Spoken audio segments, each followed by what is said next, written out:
неудачу. То вам сказать, что я потерпел поражение в эти времена. Я не потерпел поражение. Это были мои уроки. Я учился только. Вот. Поэтому поражение или неудача временное, это еще не значит поражение навсегда. Неудача – это еще не поражение. Если вы потерпели неудачу какое-то время, как Эдисон сказал, он говорит, я просто учился всякой ошибкой, каждой ошибкой я учился, как не стоит делать. Поэтому, если я это делал таким образом, не вышло, я говорю, хорошо, значит, это уже ладно, я уже это выяснил, что так не надо делать. Я пробую еще новый другой способ. Так что неудача – это не значит конец. Неудача – это еще не значит, что сдаваться.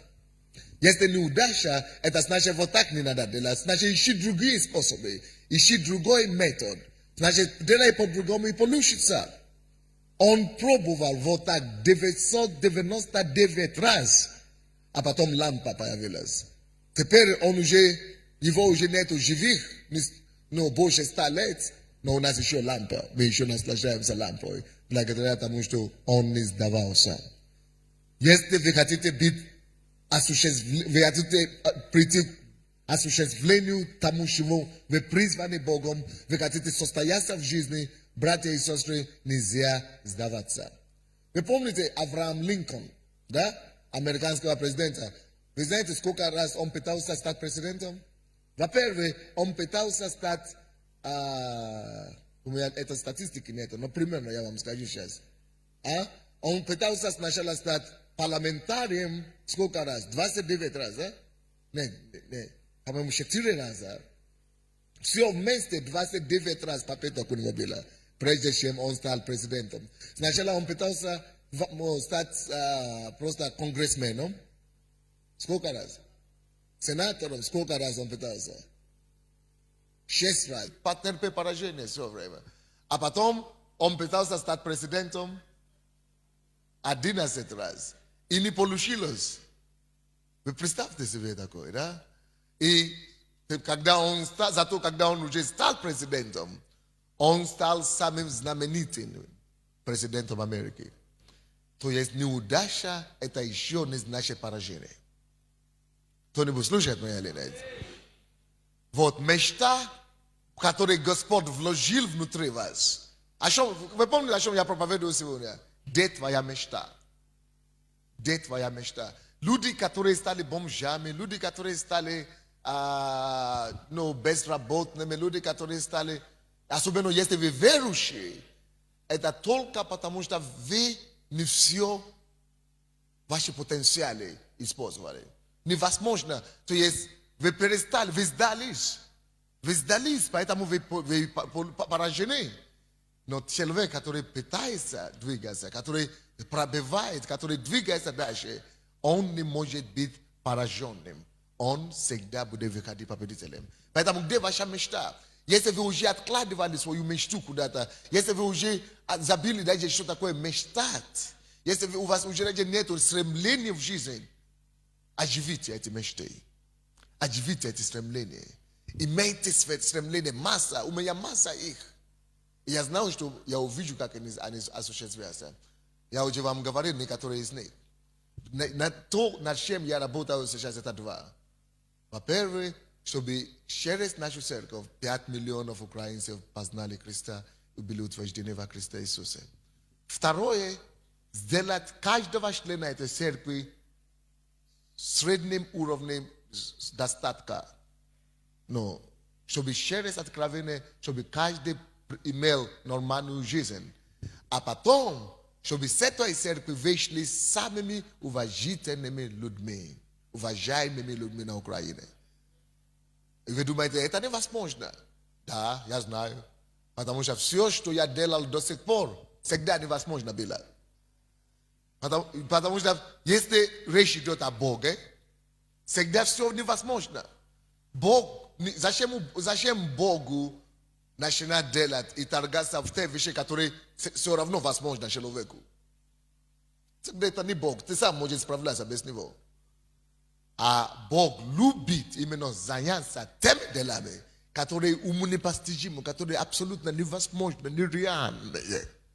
И я хочу вам сказать то же самое. Если твоя мечта у тебя по силе, если ты сам можешь, сам своими силами делать, значит, эта мечта не от Бога. Значит, ты сам придумал. Потому что если Бог дает человеку какому-то мечту, если это от Бога, Бог всегда специально дает те мечты, те стремления, которые где-то выше тебя. Чтобы ты никогда, в конце концов, когда ты это получится, не думал, что это я сам своими силами и способностями достиг это сам. Чтобы ты мог знать, что когда это получится, это моя заслуга уже тут нет, что это сам Бог делает. Аминь? Окей, друзья, где ваша мечта? У меня задание к вам. Домашнее задание, прежде чем я закончу проповедь.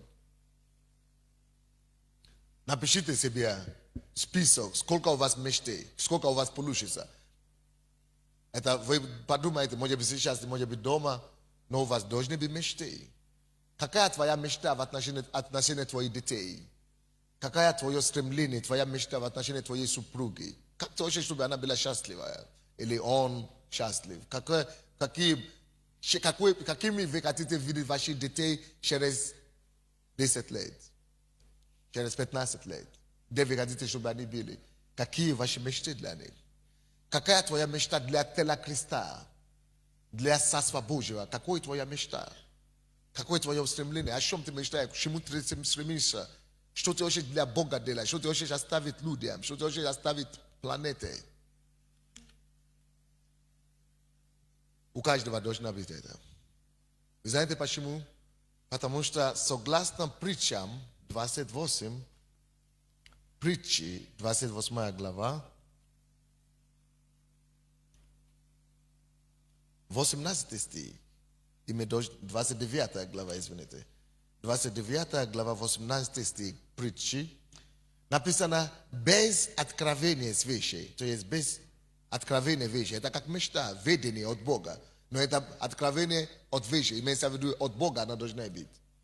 Без откровения свыше народ необуздан, а соблюдающий закон блажен. Если у нас не будет мечты от Бога, откровения от Бога, твоя жизнь необузданная. Что такое необуздан? Кто-нибудь видел лошадь, которая необузданная лошадь? Он катает, он не идет прямо. Необуздан обозначает потерять контроль. Нету фокуса. Нету направления, нету порядочности. Ты просто живешь, как получится. Ты просто, топтаешься на месте. Ты просто, вот, необузданные лошади. Неуправляемые. То есть неконтролируемая жизнь. Алло, Бог хочет, чтобы наша жизнь была контролируема под тем высшим призванием и заданием, которое Он дал нам, которое Он заложил в нас. Бог хочет, чтобы твоя жизнь не просто была какая-то, как получится, случайная. Бог хочет, чтобы твоя жизнь была исполнение той Божьей миссии, ради которой Он тебя прислал в этот мир. Поэтому мечты должны быть, и вы должны знать, ради чего вы живете, ради чему вы стремитесь в жизни. Поэтому я проповедую на сегодняшний день, где твоя мечта. Мечта дана нам от Бога, помните? Это Его дар нам, чтобы быть соучастником созидания, творения, как Он. Бог сам есть Бог творения, творческий Бог. И то, что Ему помогает творить, это мечта. Идеи приходят к Нему. Идеи. И Бог дает нам мечты, как идеи, чтобы развивать. Он дает нам идеи, как семя, чтобы мы сеяли эти идеи, чтобы мы размножали их, чтобы эти идеи потом стали мечты, ради которых мы живем, ради которых мы трудимся, они потом дают нам пропитки, силу и радость жития. Вы понимаете, да? Но когда у вас нету таких откровений и мечты от Бога, ваша жизнь необузданная, она случайная, она непорядочная. Поэтому люди напиваются. Поэтому люди имеют случайную жизнь, они, у них нету направленности, нету стержней жизни. А вот мечта от Бога помогает нашей жизни иметь стержень. Аминь. Напишите, я хочу вам дать несколько пунктов, почему мы все с вами должны иметь мечты от Бога. Почему Бог побуждает нам иметь мечты? Почему Бог требует от Его творения, чтобы они были такими же сотворцами, как Он? То есть, чтобы они тоже творили, как Он. Чтобы мы тоже имели мечты и думали, созидали, как Он. Во-первых, что это дает нам, то, что мы имеем мечту? Во-первых, если у вас есть мечта, вы сможете быть определенным и утвержденным относительно вашего завтрашнего дня. Твердость, определенность приходит в жизнь человека, у кого есть мечта. Допустим, мне предлагают: переезжай в Америку жить, в Голландию жить, в Африку жить, давай там, мы тебе будем давать другое. Это не моя мечта. У меня нет времени, у меня нет интереса в этом. У меня есть мечта. 5 миллионов украинцев. Я сосредоточен, фокусирован. Вот на чем ты фокусирован? Какая твоя мечта? Куда ты идешь? Это второй пункт.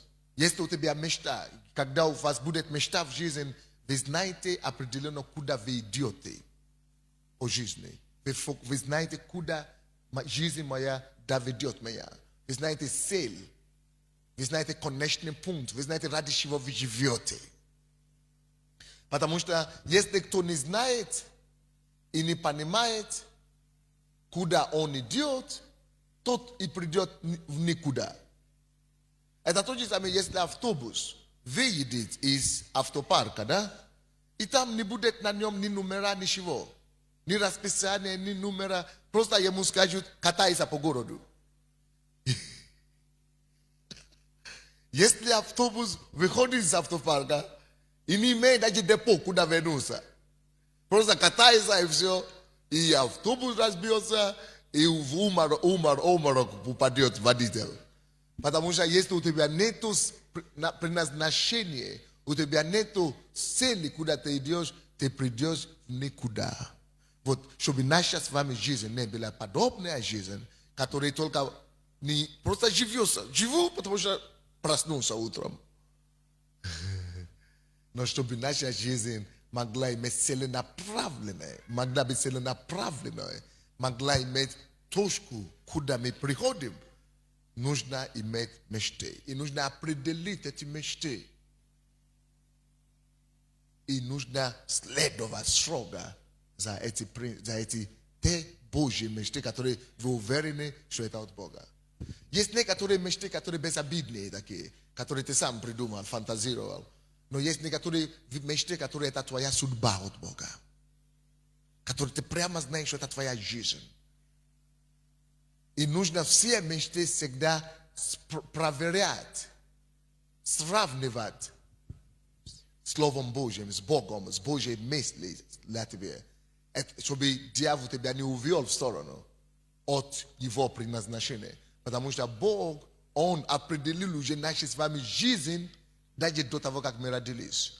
Он уже нас вложил из конечный пункт, куда мы должны прийти. Поэтому мы всегда должны двигаться по жизни, советуя с Богом. Чтобы Он поправлял нас, чтобы мы не заблуждались ни направо, ни налево. Что еще даст нам? Что еще дает нам мечту? Если у вас есть мечта, ради чего вы живете, у вас мечта в жизни, то ваша жизнь будет наполнена энергией, жизненная энергия. Жизненная энергия. Что такое жизненная энергия? Есть за что жить.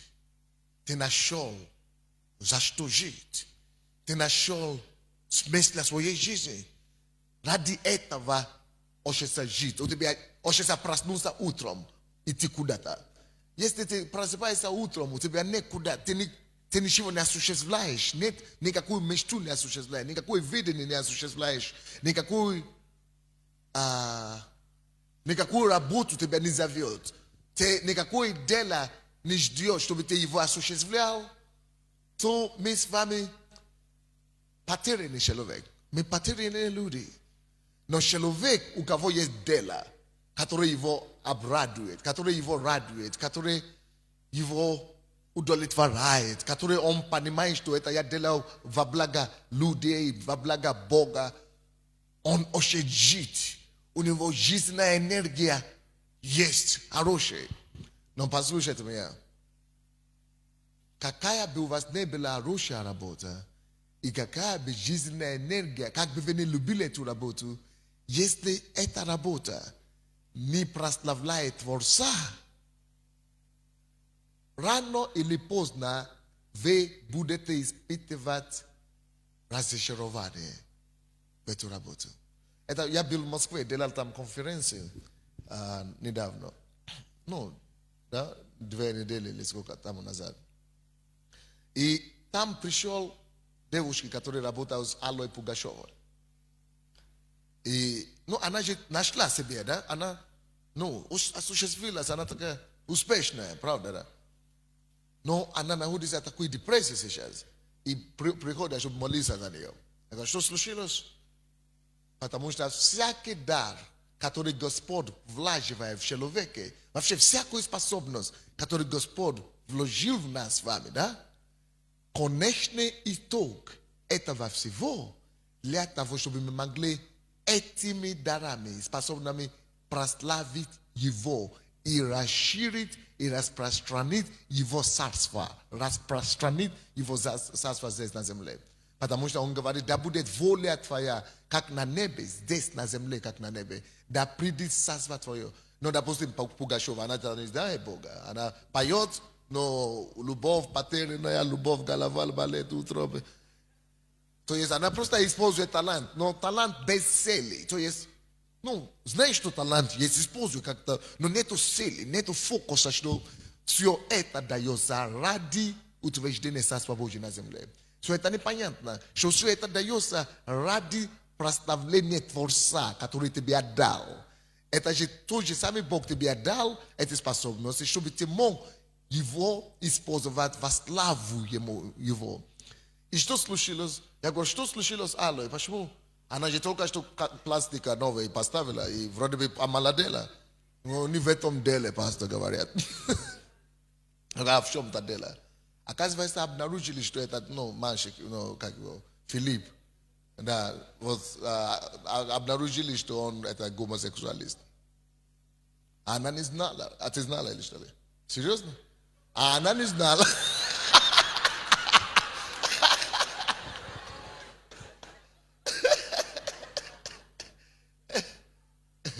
Вот. И сейчас это стало, ну, такой открытый, и она отдала самоубийством и так далее.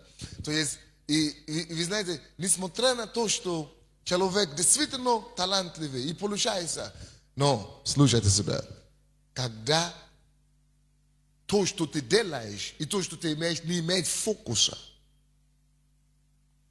когда нету стержня, когда нету цели, вещей цели, когда нету, ну, подчиненности Творцу, и когда творение не связано и не подчиняется Творцу, не будет стержня. Ты можешь стать буйным лошадью, ты можешь разбиться головой и так далее.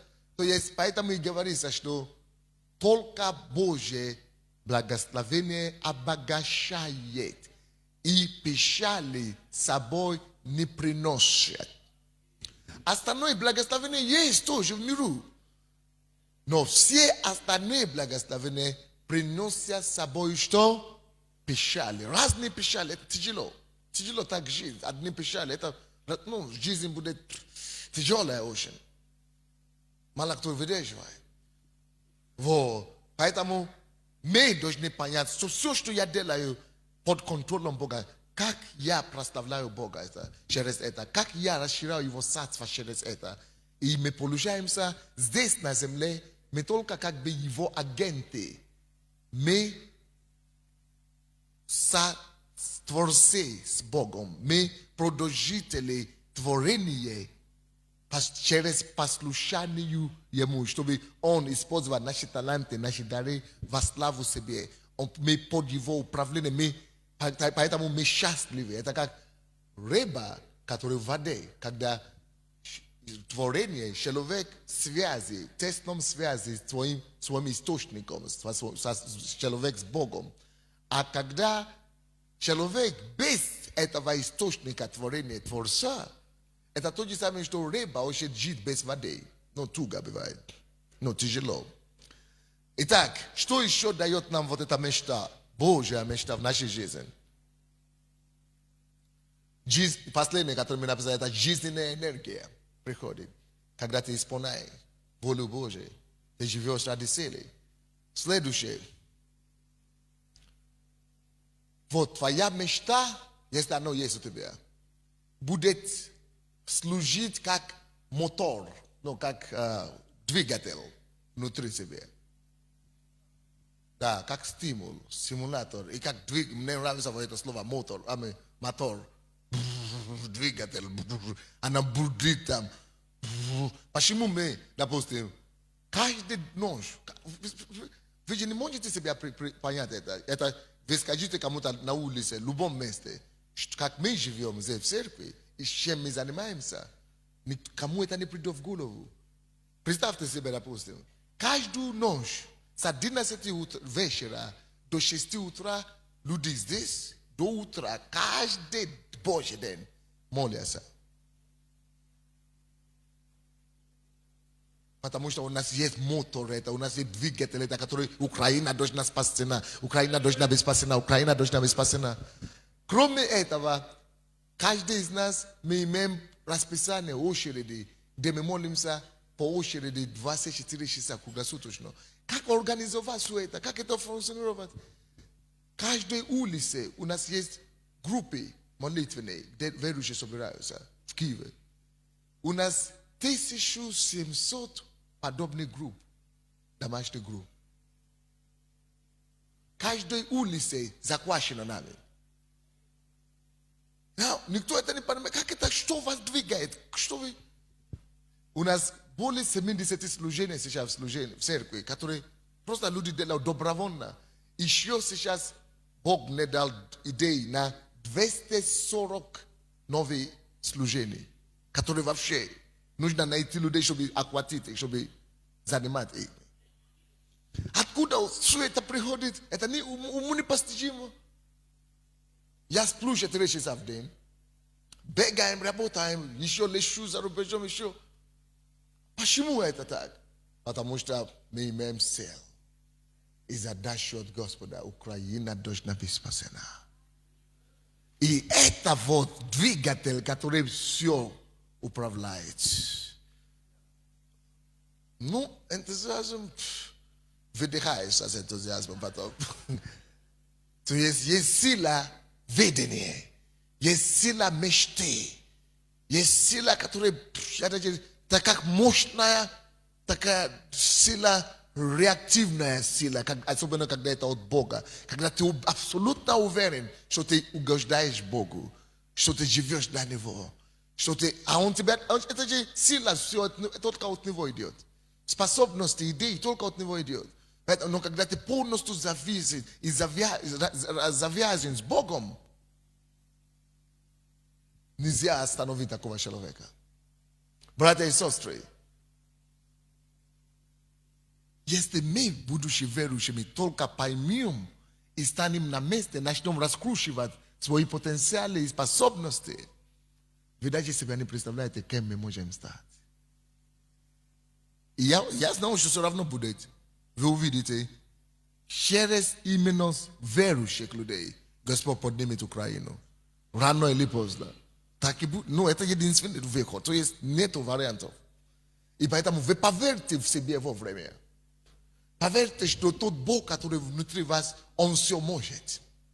И Он говорит, написано также, что верующему все возможно. I napisana sio maguu vukreplaju shimenya Kriste Isuse. Jeste te va Kriste Isuse i on tebe okreplajet, to ti sio možeš. Amen.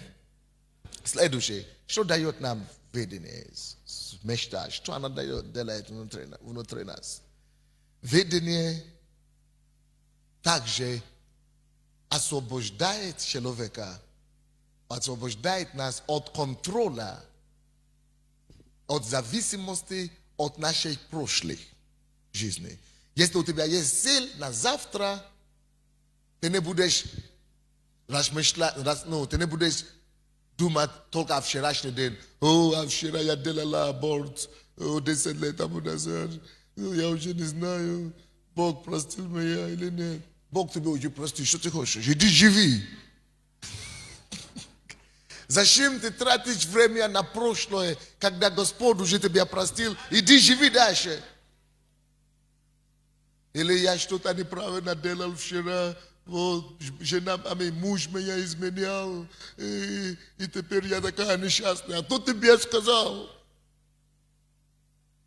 Слушай, есть 3 времена, которые Бог создал. Прошлое, настоящее и будущее. Теперь послушайте сюда.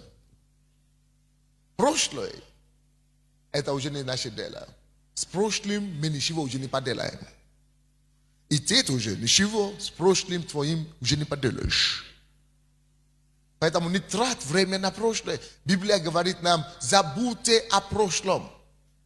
Исайя 43, 18-19 стихи. Написано, что не размышляйте о прошлом. О прошлом не надо размышлять. Мы ничего не можем делать о нашем вчерашнем дне, о нашем прошлом. То, что в наших силах сегодня, на что мы можем влиять сегодня, это сегодняшнее время, настоящее время и завтрашнее время. И в основном лучше делать все упоры и удары даже не на сегодня, но на завтра. Вот, допустим, то, что я делаю сегодня, и то, что я говорю вам о моих мечтах и так далее, это я рассчитываю на, как вам сказать, на 10 лет вперед, на 15 лет вперед. Все эти расчеты на 10-15 лет. Вы понимаете меня, да? То есть живите так, как будто вы забиваете гвоздь на 10-15 лет вперед. Аминь? Так. Следующее. Не, что я... Филиппийцам 3:20. Филиппийцам 3 глава, 20 стих.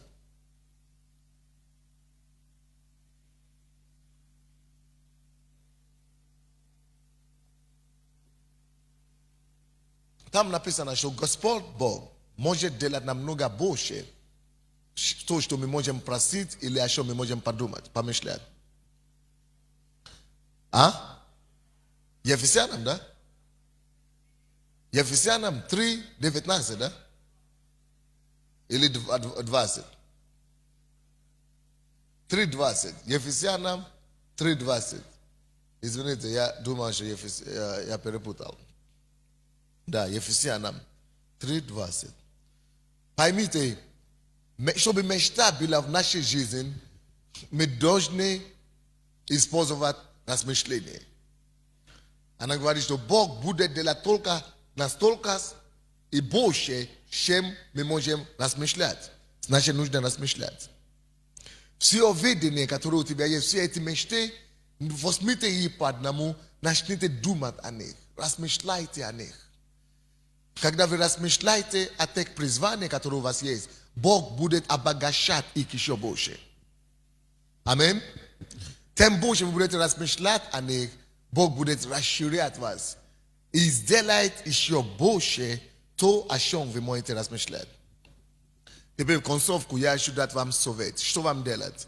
Теперь, когда у вас уже есть список мечты, стремления, цели в вашей жизни, что делать дальше? Желательно начинать брать эти мечты, программы, разбить их по сложности, на уровне сложности. Пишите те, которые уже сегодня можно приступить делать. Пишите те, которые нужно делать в течение года, мечты в течение года, мечты в течение 2 лет, 5 лет, программы. Как бы разбейте эти мечты в конкретные программные действия. Напишите план для каждой мечты. Как вы видите, пути, стратегии, методы осуществления. Разбейте их в маленькие куска. И ставьте цели, программные цели для каждой из них. Когда мы ставим планы и цели нашим мечтам, они становятся возможными. Но когда это только мечта, ты можешь и остаться мечтателем всю жизнь. Но когда мы разрабатываем планы, методы, цели, стратегии и начинаем предпринимать шаги, начиная с самого маленького, с меньшего, тогда все это становится возможным.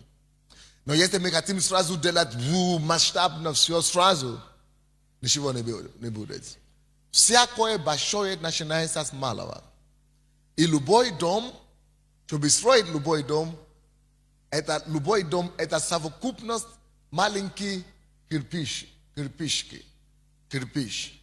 Нужно один кирпич на другой. Один кирпич на другой. Вначале как будто ничего не получается.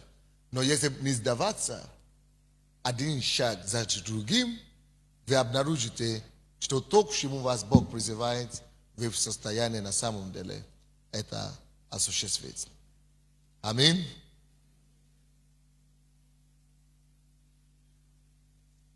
Цель.